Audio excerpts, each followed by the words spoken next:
Hello, what's up mga kalodi mo ko for today's videos. Medyo ilang araw tayong hindi vlog dahil nga busy tayo sa trabaho natin, no? So, ngayon, nandito tayo ngayon para mag-vlog ng mga sasabihin natin dito, no? So, ngayon pala guys, may introduce ako sa inyo. So, ano ba i-introduce ko sa inyo? Ito pala yung iniinom ko. Necotayon. Yan, Necotayon. Yan. Necotayon. So, ito yung iniinom ko, guys. Ito ay hindi ako endorser nito, guys. Kasi nakita ko, nagla-like din ako. No?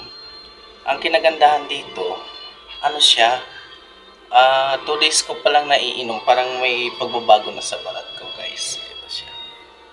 2 days ko palang naiinom siya.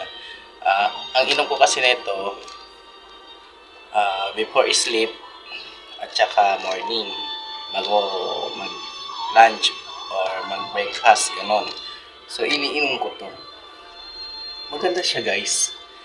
Hindi ko akalain na ganito naglalaitin yung ano ko, tapos medyo pumuputi-puti na rin tayo. Medyo pumuputi. Maputi lang, dumagdaglag lalo. So, ito, masasabi ko, maganda siya. Nagla-lighten talaga ako, guys. Yan. Yung medyo light moreno natin, parang nagla-light na siya. So, ito, makikita ko na lang siguro to in next week. Baka maganda yung effect nito. Baka bibili din ako.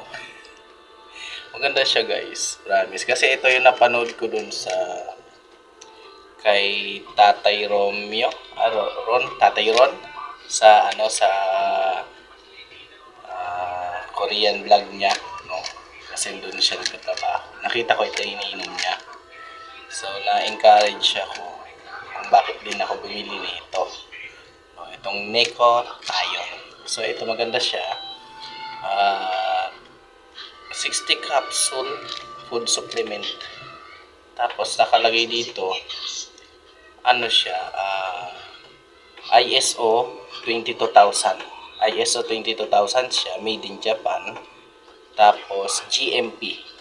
Pasado din siya at saka FDA approval din siya, guys. So maganda to, guys.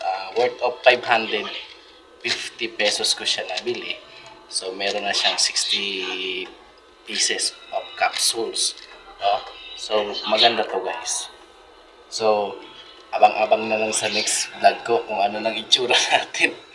So, yun lang mga kalodi, and see you to the next vlog. Bye-bye!